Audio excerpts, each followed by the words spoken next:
Well, good day to you. It is, in fact, the 23rd of February, 2021. I hope you're having a great day wherever you are, whenever you happen to be listening to this video, and you're doing well. Now, I do want to say this before I start, that I apologize, especially to those who have asked questions that were looking for answers long before now, maybe commented and were looking for, my response to their comment before now, because it's been almost 2 weeks since I put up a video, and typically I'll put up a video every 2 or 3 days. Okay, so the delay was basically because it's just been a hectic week and a half or so, and I did try to put up a video or two, and it just didn't work. So anyway, I'm going to try to put it up now and see if it works now. But I know I'm making the excuse, but I do want to apologize, and hopefully the next video I put up won't be in another 2 weeks. But anyway, if this is your first time ever listening to Search for Signs, I want to welcome you, of course. Let me introduce myself and what I talk about here. My name is Gary Willing, and I've known about this information for, almost 30 years now, and have been stupid enough to speak about it in public, on TV, on radio stations, and now on YouTube, and with lectures and so forth for 25-ish or so years. But it's not my information, and it's just information that I'm presenting to you for you to consider and to look at and see if you see any truth in it for yourself. Hopefully, you'll do your own research on this and come up to your own conclusions and not just take my word for it or whatever, but it's really, that's the extent of it. And I'm going to comment, there's a couple comments I want to kind of I'll bring this back to them so they can see it a little bit better. But yeah, it's really just for your consideration, because I don't really consider myself the owner of this information. So, anyway, but what do we talk about here? Well, we talk about the emergence of the teacher who made a promise to not only all the religious groups to come back at some point, but to the whole world. Okay, so each religion is waiting for its teacher to come back and are expecting him to come back to look a certain way, with a certain name, and a certain, to arrive at a certain time and so forth. But most of those expectations, there's some truth to it, but most of those expectations are just that, expectations. The teacher doesn't come back to fulfill their expectations. He's coming back to fulfill the promise that he made that he will eventually return. So the teacher's coming probably not looking like anybody's ever expecting. Now, there is evidence that the teacher is here in terms of miracle signs that have been going on for decades, like healing waters and crosses of light and crop circles and UFOs even, to the Norwegian spiral that appeared in the sky in 2009 and so forth. And there's just, healing waters. I mean, there's just miracles all over the place. There's not a lot of interest in the media about those things, but they're still going on. And the media has been kind of focused on the bad stuff, and because that's what sells tickets. But there is a lot of hope out there because these miracles are evidence of hope. But anyway, I do need to say this too. Okay, we talk about the religious side of this information only really because people are so concerned about it, of course, but they're the ones that are really asking the questions, about this or making the comments about this from a religious point of view.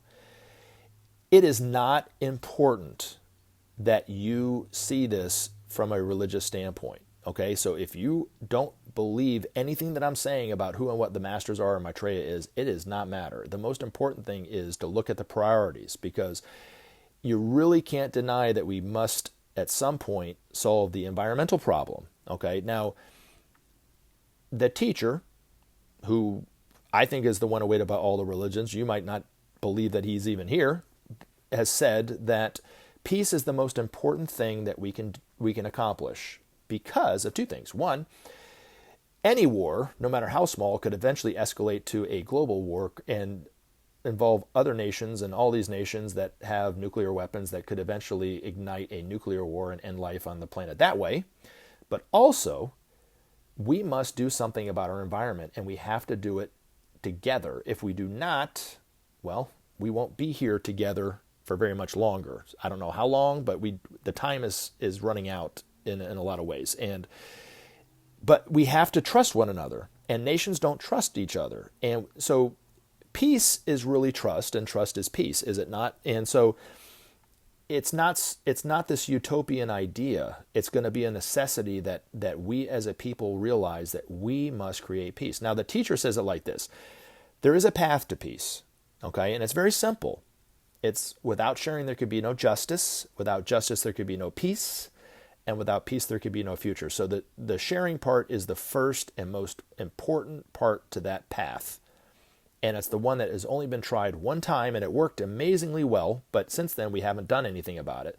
But the teacher's saying we must do this on a global level to create trust amongst the nations. And then we can tackle these problems together, like the environment, okay? The principle of sharing is not capitalism. It's not communism. It's not socialism. It's beyond isms. It's when a nation takes the excesses of what they have and give it freely to it, not only its people, but to other nations and other people and other nations. And every nation has something to give. Every nation, of course, has something it needs.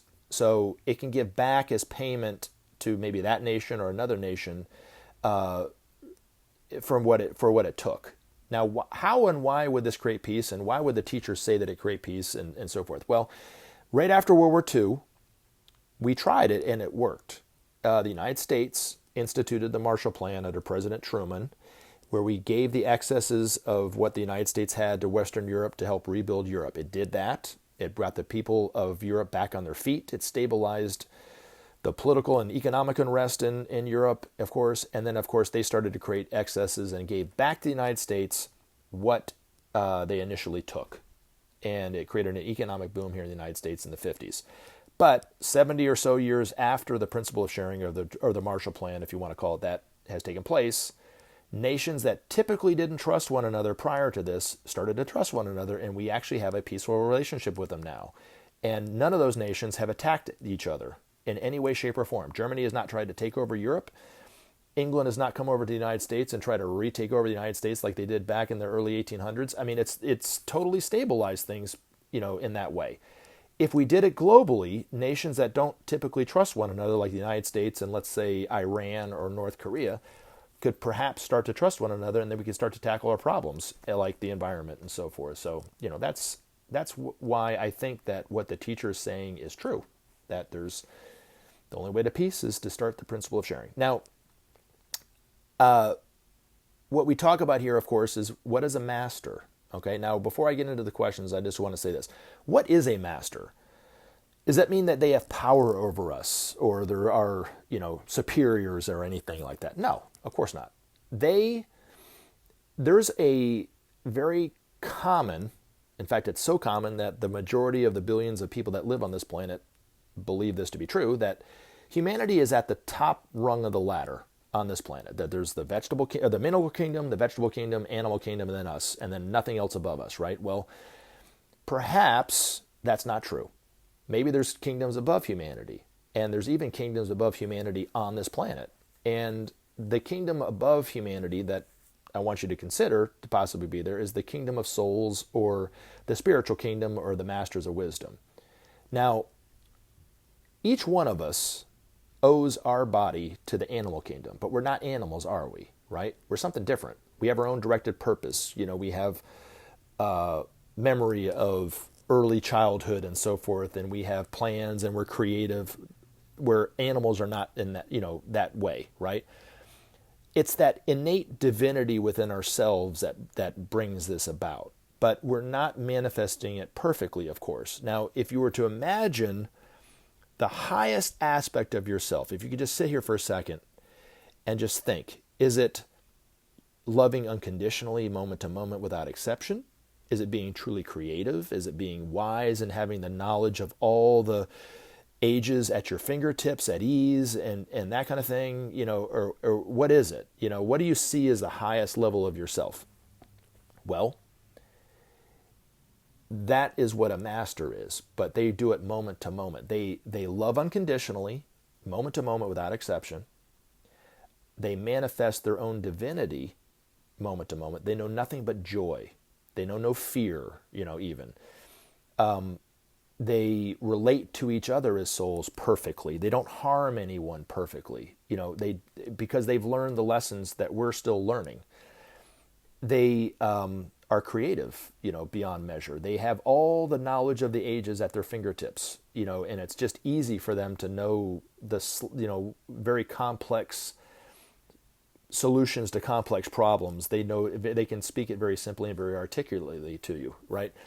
All the questions you would have about ancient past and so forth, they have all the information, and what would happen in the future, they all know, and stuff like that. They know that they know, okay? But they learned and have finished what we're still learning. And some of them have chosen to stay here and help us get to where they're at. And they relate to each other, and they will relate to us as divine itself, as one. They won't see themselves as above us, but they also won't see themselves as below us.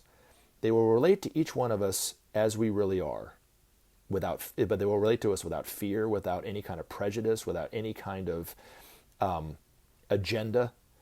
And so you'll when you see these masters on TV, you'll see something that you've probably never seen before, but you'll be seeing the potential of who you are, and that's what they'll tell us. So that's what a master is. Now, the other thing, too, is you might not even think yourself to be a soul. Well, a few years from now, not too long, it'll be scientifically proven that we are souls in incarnation, and that each one of us has a soul. It'll be proven in a laboratory in France. So we got that to look forward to.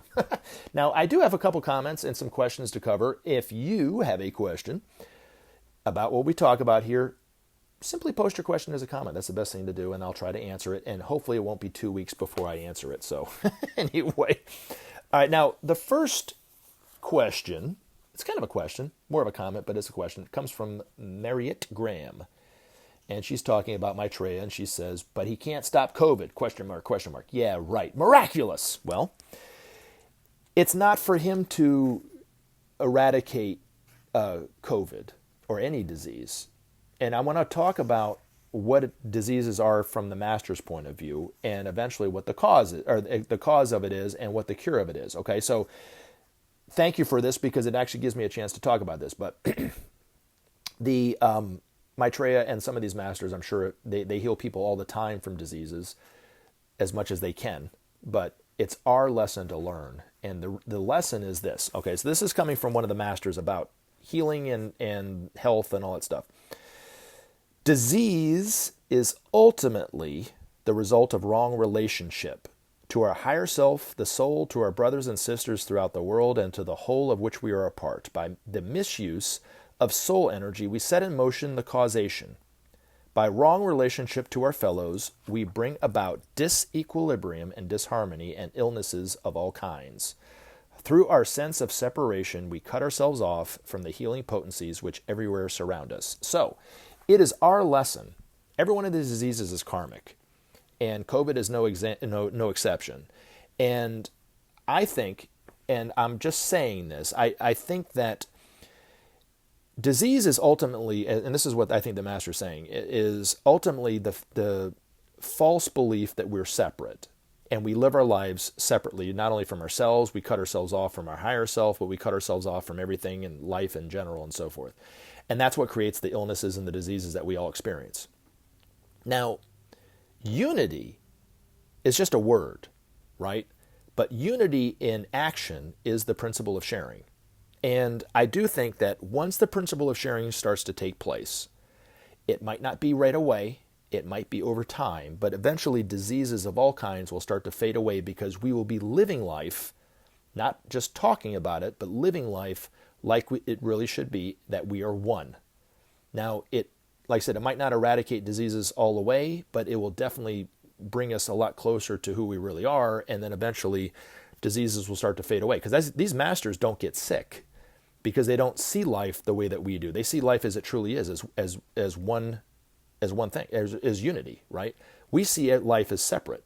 So that's why these masters are able to heal the way that they do. That's the reason why these masters never get sick. And they'll be teaching us the way to live. And eventually diseases like COVID, like cancer, like tuberculosis, like AIDS will eventually kind of fade away, because we'll be living truer to who we really are. So anyway, just something to think about. But I thank you for that. Alrighty. The next comment, so it's a COVID comment, comes from Alan. COVID is not worse than the flu. Lockdown is stupidity beyond measure. Okay. Thank you. You remind me of my grandfather. I guess if my grandfather was alive, he'd probably say the same thing. Well, I mean, COVID is worse than the flu. That's scientifically proven. And in fact, if you're quoting the president or the former president, Trump, yes, he went out in public and said that it wasn't worse than, the flu, right? But yet he turned around and behind everybody's back was saying it to Bob Woodward that it was. So, yeah, he even knew it. It is worse than the flu.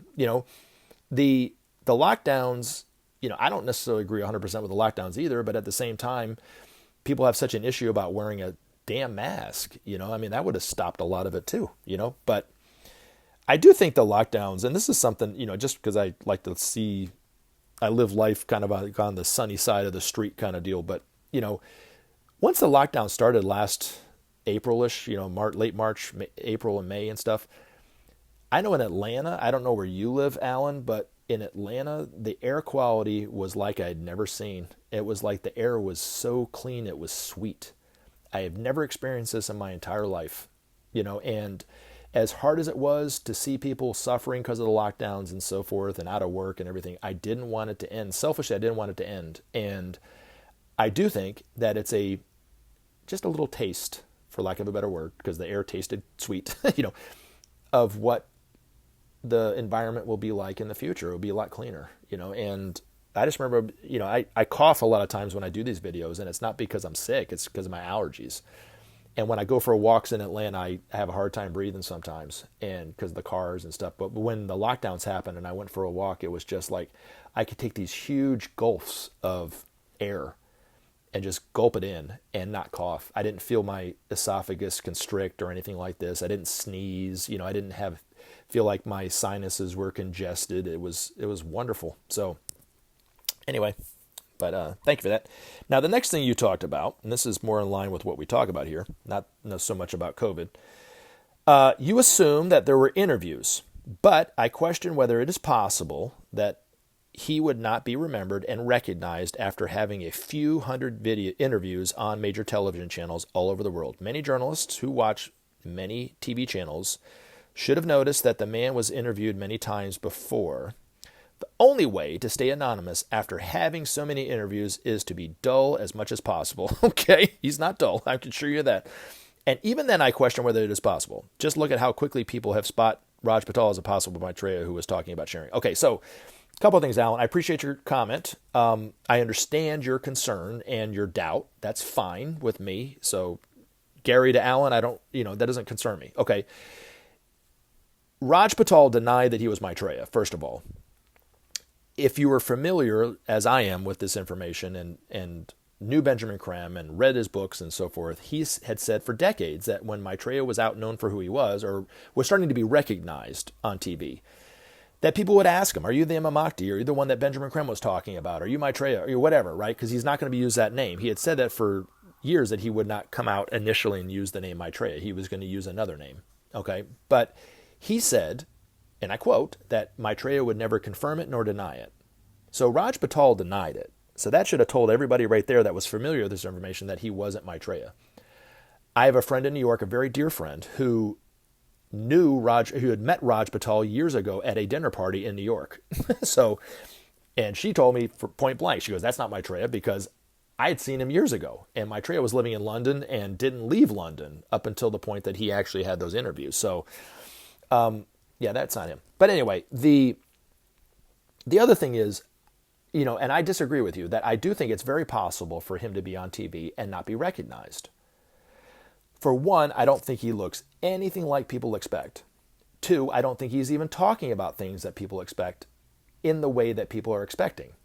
So the people that know about this information are waiting to hear that without sharing there can be no justice, without justice there be no peace. He might not be saying that at all, right? He might be talking about something totally different. I know this is kind of like this person said that and that person said this, but there's a friend of mine who I trust dearly who met somebody who said that she had seen Maitreya on TV and knew it was Maitreya, had a heartfelt response that was Maitreya, said he did not look anything like people expect him to look, and he was not even talking about things like the principle of sharing. He was talking about politics. So that's a possibility too. But I do say this on videos, and I have said this before, that, and I do believe this to be true, and time will tell if I am right or not, but even myself, when I see him on TV, there is a very strong likelihood that I'm going to go, I have seen him on TV. And let's say I recognize Maitreya, a few months from now or whatever, a year from now or whatever it happens to be, right? That when I see him, I will have been familiar with who he was before, because I had seen him on TV before, but just not picked up on that was Maitreya. That's a possibility. And it's very, very possible that you have seen him. And it's not because he's dull. It's just because he's not speaking in the way that you're speaking. Now, he's doing it for a lot of reasons, but the main reason why he's doing it, I think, is because he's trying to wake people up without being overly dramatic. Not dramatic, but traumatic for them. And he's doing it to kind of gently wake them up a little bit over time, but also to help build, like we talked about, trust, help build this trust between not only him and the people who are don't believe don't know who he is, but also to build a trust between those who are wanting for the world what he's advocating for the world. Nothing happens without trust. So I don't think he could have just swooped in there and said, I'm Maitreya, and there would have been people who believed him and followed him based on that. Had Benjamin Creme said, this is the TV channel that he's on, and if you go to this channel on this day, you'll see him, and that kind of stuff, people would have flocked to that channel and seen him and followed what he said based on that, and not based on the fact that they want for the world what he's advocating for the world, which is the most important thing. But I do think that he's building that trust, day in and day out. And it's okay, Alan, that from my point of view, it's okay that you doubt. It's fine. I've had enough experiences with Maitreya to lead me to believe that this is true.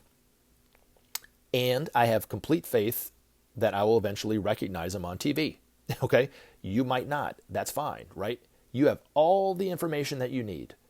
And it always cracks me up when people get so upset and they comment, well, I've known about this information and blah, blah, blah, blah, blah. And, it's, it can't be true because I haven't recognized him on TV yet. And they get all mad about it. And I always ask this question to myself. I don't have the courage to ask them, but I always ask this question is, how much time and effort have you put into this? How much money have you put into getting this information out there? Any? I doubt it. So what are you mad about? You know what I'm saying? It'll either be true or it won't, right? I think it's true. In fact, I'll give you a little example of this. Last year around this time, I fell off a ladder and I was headed right for my driveway. And right before I hit the driveway, I called out to Maitreya and I was stopped in midair and very gently laid on the ground, and I was not hurt. I did not have a scratch, a bump, a bruise, nothing. Okay? I would have really hurt myself because I really was falling from a very high ladder right onto concrete. And at the very least, I would have been cut up. But my clothes weren't even damaged. Now, this is what's funny, and it cracks me up. This person doesn't even know that this happened, right? But there's a guy who, from time to time, I've talked to him. He does not believe Maitreya is what I believe. He actually thinks he's the AntiChrist, if he is real or whatever like this. And he and I have spoken a few times and so forth. And he's commented a few times on my channel and, even commented on my Facebook page, which I didn't like. But anyway, he texted me out of the blue the day that this happened. And it was so funny that he had never texted me this text message before. But he goes, where's that Maitreya of yours now? And I remember thinking, I was like, wow, Maitreya just saved me from either injury or death just a few hours before, right? And here's this guy that's like, where's your Maitreya? Well, yeah, he's obviously somewhere because he saved me, right? The disconnect that you have with seeing, and others who with not recognizing Maitreya on TV has nothing to do with Maitreya. It has to do with the fact that you have not recognized him yet. So, in time, you will recognize him. In time, every single person on this planet will know that that's Maitreya because he's going to declare it on the day of declaration for everyone. And everyone above the age of 14 is going to hear his message inwardly in their own head telepathically. So, like I said, it's either true or it's not, and time will tell. But you have all the information that you need, Alan. But the most important thing is to want for the world what he's advocating for the world. Peace. The ending of hunger. Why not? So anyway, hopefully that helps. All right, now let's see. And that kind of leads me to the next one. Fred, you commented, hey, Gary, just discovering you and Maitreya. Watched your interview from Leak Project that you did 9 months ago. Did you have a link to Maitreyas Interviews? Would love to learn more about this. Thank you, brother. All right, so Fred, there are links in the description of each video that you can do your own background research on, okay? I'm not a spokesperson for Share International, but I don't mind recommending Share International's webpage to you. It's hands down the best source of information about this information. You can hear about Maitreya and what he's talking, his priorities and stuff from Benjamin Creme, who had a connection like no other with not only Maitreya, but the masters in general. So you can get it from him better than you can get it from anybody else. You can also read Benjamin Creme's masters articles on that website, and it will give you a better sense of what these masters' priorities are, the way they see the world and so forth, their solutions to the problems that might seem rather insurmountable, and you can get it in a very simplified but eloquent way, okay? That's hands down the best way to do the research and find more about this information. There is never going to be a link on my channel about where you can go see, Maitreya on TV. Okay? Now, as of the recording of this video, Fred and everybody else, I have not recognized Maitreya on TV. I've had a couple suspects, but I don't think that was them. I don't think I've seen him on TV yet. Maybe I have, maybe I haven't. I don't know. But I've not recognized him yet. Had I recognized him by now, I still wouldn't tell you where to go, okay? It was advised by Benjamin Creme that when you do recognize him on TV, to not say it. It's going to deny that person that you tell the gift of recognizing Maitreya for themselves, okay? So it's crucial that none of us bring it up, okay?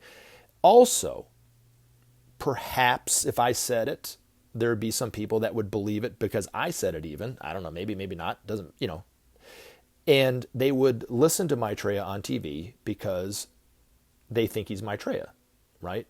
And not because they actually want what he was advocating for the world, okay? So over time, as Maitreya talks heart to heart, he's going to open up the hearts of the listener to where they will start to want for the world what he's wanting for the world, okay? So, and then eventually, on the day of declaration, we will see from his perspective how important the principle of sharing is. We'll see it from his perspective. He's going to give everybody the same vision, so we'll all be on the same page. Then you'll want for the world what he's wanting for the world, for the most part, right? And a lot of us who have even denied it or doubted it or never thought the principle of sharing would bring about peace will see firsthand what it can accomplish.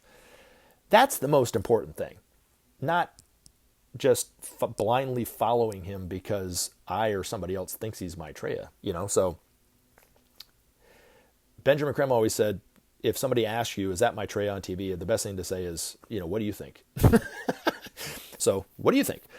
You'll see him on TV. I have no doubt that Maitreya is who I think he is and who Benjamin Creme is. You might have a lot of doubts on it. It doesn't matter. Eventually you'll see it, or not, or whatever. That's, we'll see. But anyway, hopefully that helps. Alrighty, and then I was going to talk about this, but I'll just leave it like this. Drew Hoffman wrote, "The Antichrist comes first." Actually, it should have been written, "The Antichrist has already come first."